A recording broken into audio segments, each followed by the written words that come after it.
Boa noite a todos e a todas. Eu me chamo João Victor Carvalho, estou aqui com mais um podcast Aprendi Direito. Hoje estou aqui em conjunto com meu amigo jurista Jonathan. E como vocês deram um feedback muito bom para os nossos podcasts anteriores, nós decidimos aqui trazer novamente, retornar com o nosso podcast. E hoje com um tema que vocês pediram muito, que era para a gente explicar um conceito geral do que é o direito e principalmente a importância do direito na sociedade. E não só isso, vocês também pediram particularmente que nós explicássemos a importância do direito civil, em que área que ele está encaixado, por que o direito é dividido e ramificado em diversas esferas, e é o que a gente vai tentar aqui fazer hoje. E agora eu passo a palavra aí para o meu amigo Jonathan. Boa noite a todos, é com grande prazer que eu estou aqui com o João Vitor, para podermos explicar essa área tão vasta que é o direito e como esse direito ele interfere na nossa vida cotidiana. Quais são as relações em que ele interfere, entre outras coisas. Bom, irei aqui tentar começando a explicar o que é um conceito geral, depois nós vamos indo para as ramificações, lembrando que hoje a gente vai focar no direito civil, irão ter mais podcasts focados em outras áreas, como por exemplo direito público, relacionado ao direito administrativo, ou então direito constitucional, direito tributário, entre outros, né? Mas vamos começar com um dos pilares hoje, que é o direito civil. Bom, antes de tudo, antes de começar a explicar esse direito civil, faz necessário que a gente tenha um conceito do que é um direito, na verdade, né? O porquê que existe o direito e por que ele é tão importante para a nossa sociedade. Eu gosto muito do conceito criado por Locke, né, e lembramos que os contratualistas eles possuem o estado de natureza, né, e tem o estado de natureza hobbesiano, o lockeano, o de Rousseau, e o de Locke, basicamente, ele irá dizer aqui de uma forma sucinta que existem o homem existe nesse estado de natureza e ele está regrado por leis naturais, ou seja, pelos jus naturales, os direitos naturais. E esses direitos naturais não são codificados, ou seja, eles não são escritos em texto de lei. Eles existem antes mesmo do homem, inclusive é uma coisa bastante religiosa, e eles estão regrando a sociedade na teoria, mas o que implica e por que deve surgir o direito codificado, né, para colocar esses direitos naturais em prática? No estado de natureza lockeano, porque como iremos ver, o estado de natureza hobbesiano tem outras peculiaridades, né? Hobbes diz que o homem está em guerra de todos contra todos, e por isso vai surgir o Estado, né, que o Estado tem aquela mão forte. Locke já não diz isso. Locke irá dizer que não é que o homem esteja em um constante estado de guerra de todos contra todos. Ele vai dizer que ele pode entrar nesse estado de guerra. E simplesmente esse poder entrar em estado de guerra faz com que surja o Estado. Né, porque eu tenho aqui meu direito natural à propriedade, que é um dos principais que o Locke vai tocar, mas como é que eu vou garantir?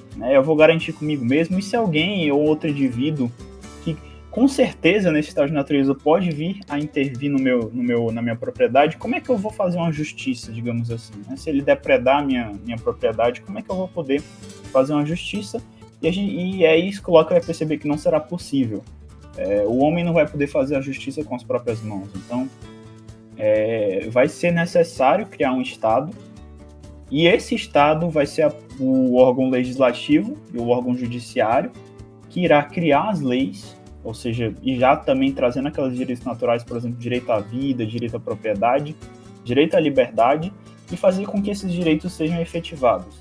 Ou seja, desde sempre, o direito vai nascer para a sociedade e para regular essa sociedade.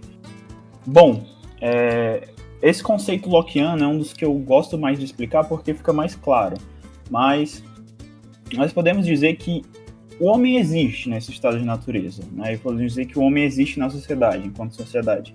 E para essa sociedade poder existir, ela precisa de uma organização, né? A gente não pode... E por isso que eu gosto bastante do exemplo de Locke, porque é praticamente esse estado de natureza. O direito surge com a missão de gerar paz e harmonia nas diversas relações sociais que as pessoas irão ter. Né? E seja relação de particular com particular, ou seja também da relação que irá surgir com essa criação do Estado, de Estado para com cidadão, que aí nós vamos direito vai ser o direito público. O direito, ele também não pode se refletir somente em interesses individuais, ele tem que ser pautado na coletividade, né? E essa coletividade, esses interesses coletivos, muitas vezes vão colidir com os interesses individuais. Esse é um problema muito grande que nós temos ainda hoje, inclusive. Nós podemos dizer que o direito é um instrumento social. Como eu já bem disse, ele nasce para a sociedade e ele evolui com a sociedade, ou seja, os homens devem se adequar a ele, mas é tão importante que ele se adeque aos homens também. Ou seja, ele possui coercitividade, ele possui poder de coerção, mas é importante que ele se adapte também à sociedade, né? Ou seja, nós podemos ver que direitos de 2 séculos atrás não são mais coerentes para nosso panorama hoje, nosso panorama contemporâneo. A exemplo, a escravidão. A escravidão chegou-se a ser legalizada em diversos países. E não é por isso que hoje nós achamos ela correta. Diversas outras coisas também, como inclusive no século passado mesmo, no século XX, as mulheres tinham bem menos direitos que ela tem hoje, né? E para aquela época era algo que eles consideravam normal, era algo pautado na lei, inclusive. As mulheres, por exemplo, não poderiam votar. Até que foi se evoluindo e isso foi vendo que não fazia muito sentido. E o direito foi se adaptando à sociedade, ou seja, dependendo da época em que o direito está inserido na sociedade, ele tem que moldar-se a esse, assim como o indivíduo deve moldar-se ao direito, obedecendo as normas, desde que essas normas representem o interesse da coletividade. É importante também dizermos que o direito, ele não age sozinho, como nós iremos ver. Ele é o instrumento que possui coercitividade dentro de um Estado de direito, mas ele não vai agir sozinho. Nós vamos também possuir a religião, a moral, a ética, as regras de trato social, mas essas vão ficar num campo não coercitivo, ou seja, se eu ferir uma regra de trato social, como por exemplo, estou em um restaurante e me porto mal, e as pessoas me olham com um olhar ruim, né, com um olhar estranho, como é que ele está se portando dessa forma? Não é o costumeiro, ou seja, estou fugindo da regra de trato. Mas eu vou ter uma punição? Não necessariamente, dependendo do seu ponto de vista, não necessariamente. Pode ser que eu fique ali com vergonha, etc., ou não. E essa eu acho que é a única coisa que vai se restringir a essa questão de regra de trato social. E não vai ser o Estado que vai punir, não vai ter coercitividade, não é necessariamente se você fizer isso, você, por exemplo, vai ser privado de liberdade, não é bem isso. Você vai ser julgado pela própria sociedade, enquanto indivíduo. Então, o direito ele surge com essa principal importância de ser um instrumento para gerar a paz e a harmonia na sociedade, e ele não deve se valer de direitos individuais, tem que ser baseado em interesses coletivos e que ele não age sozinho. Apesar de ser um instrumento coercitivo, ele existe a religião, a moral, a ética, as regras de Estado social. Ok, nosso Estado é um Estado laico, mas sim, entra-se essa questão de influência religiosa ainda hoje, nosso Estado brasileiro é bastante, por exemplo, católico, enfim. Então, basicamente é isso, o direito. Ele surge para influenciar o homem e o homem para influenciar o direito, para que esses colaborem mutuamente e assim façam uma organização social, como Locke diria, para sanar essa guerra que poderia surgir no estado de natureza de alguém querendo interferir no meu direito natural. O direito surge e vai me proteger disso, o Estado vai me proteger enquanto elemento julgador, para que eu não faça a justiça com as próprias mãos. Agora, eu quero falar um pouco sobre os ramos do direito. Como o direito ele se divide, as suas principais divisões. Ele se divide em 2 grandes grupos, João Vitor, que seria justamente o direito público e o direito privado. O que seria o direito público? É justamente aquela relação que o Estado ele tem para com os seus cidadãos. A relação Estado com o cidadão. Ou seja, ele tem uma perspectiva vertical. E podemos citar como exemplo desse direito público o direito administrativo, o direito tributário, o direito constitucional, como estamos estudando nesse semestre, que trata justamente da nossa Constituição Federal, de 1988. Agora, indo para o direito privado. Qual é a diferença do direito privado para o direito público?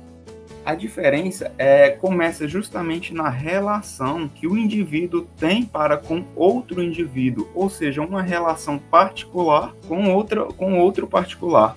E diferentemente do direito público, que tem uma perspectiva vertical, o direito privado ele tem uma perspectiva horizontal, onde podemos citar como exemplo o nosso direito civil, que hoje vai ser melhor abordado, e o direito empresarial. Mas, primeiro, eu gostaria de ressaltar a importância do direito civil. Ela é uma área muito abrangente, que inclui diversas relações, como eu já havia falado, de indivíduo para indivíduo, inclusive as relações familiares, ou seja, dentro de seu próprio domicílio, aquela relação familiar, ela entra no direito civil. Esse direito é importante porque ele vai cuidar do nascimento até a morte do indivíduo.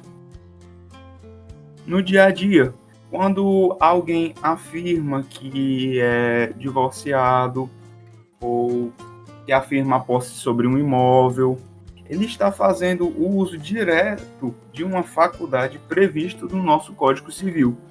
Nessa primeira, que refere-se ao divórcio, o indivíduo ele está afirmando o seu estado civil. Agora, no caso da segunda, o indivíduo afirma sua posse sobre um imóvel, ele está afirmando o seu direito à propriedade, como já previsto também no nosso Código Civil. Esse direito civil, ele tem como uma finalidade de regular a nossa vida em sociedade, como o João Vitor já havia falado. Ou seja, ele vai dar um norte do que se pode e o que não se pode fazer para que a ordem social seja mantida. E como o direito é uma área muito abrangente, nós poderíamos continuar falando horas e horas a fim sobre essa área. Mas para não ficar um podcast muito extenso, decidimos que vamos falar apenas dos aspectos gerais e principais que levam a entender esse direito. Retorno a palavra para o João Vitor, onde ele vai finalizar nosso podcast. Como meu amigo Jonathan falou muito bem, o direito é uma área muito abrangente. Eu trouxe aqui o conceito de direito geral e o Jonathan trouxe o conceito de direito civil, mas lembrando que são áreas extensas, tanto o direito como um todo, que já é muito extenso, como o direito civil, que é uma ramificação, né? Ele já é uma ramificação, mas mesmo assim é muito extenso, assim como todas as outras áreas de direito, constitucional, penal, tributário, direito administrativo, todas são áreas muito extensas. Por isso, inclusive, que existe a especialização, né? Por exemplo, um advogado se especializa em direito tributário, em direito constitucional, em direito administrativo, porque são áreas muito extensas e também muito difíceis de se conceituar, principalmente o direito. O que é direito? É uma pergunta muito difícil de se fazer e que existem diversas respostas. Eu dei aqui uma resposta sobre o ponto de vista, por exemplo, lockeano, né, de um contratualista.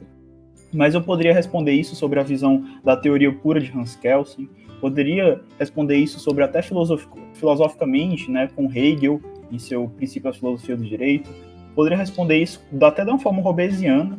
Então é uma coisa muito extensa e uma coisa que tem muitas interpretações, né? Hans Kelsen seria algo atrelado ao juspositivismo, mas a gente já poderia ali abordar uma coisa mais tridimensional, né, com a teoria tridimensional de Miguel Reale. Ou seja, em síntese, é algo muito extenso, mas o que a gente quer aqui hoje, basicamente, é que vocês tenham esse conceito inicial do que é o direito, e hoje a gente aqui sintetizou o que é o direito civil, e logo mais nós iremos fazer mais podcasts conceituando as demais áreas do direito, para que todo mundo tenha pelo menos um conceito básico do que é. Se uma pessoa, por exemplo, chegar na rua e perguntar para você, é meio aleatório, mas perguntar para você o que é o direito civil, você vai ter uma noção do que responder. Então, em nome aqui do meu amigo Jonathan e também dos outros integrantes do podcast que não se podem fazer presentes aqui hoje, como, por exemplo, o Matheus, a Cleo, nós Esperamos que tenha ficado bem compreendido. Qualquer dúvida, chame nos nossos meios de contato, seja no Instagram, Twitter, até mesmo WhatsApp, que nós iremos responder suas dúvidas com o maior prazer, né? Nós estamos aqui para democratizar esse acesso ao direito, digamos, tirar o juridiquês. Seria bom, algo que o jurista contemporâneo deve fazer, tirar o juridiquês, porque ele complica muito a vida das pessoas. O direito é feito para a sociedade, como nós bem dissemos aqui, e se o direito é feito para a sociedade tem que entender o direito, não só os juristas. Ou seja, um cidadão ele deve ter noção do que tem na sua Constituição Federal, não só o advogado, não só o juiz. Nós temos, enquanto cidadãos, saber de nossas leis, e é por isso que deve se retirar esse juridiquês, para que todos entendam de uma forma ampla como é garantido seus direitos dentro do seu Estado democrático de direito. Então, uma boa noite a todos, ou então bom dia, boa tarde, dependendo do horário que você está escutando esse podcast, e nos vemos até a próxima.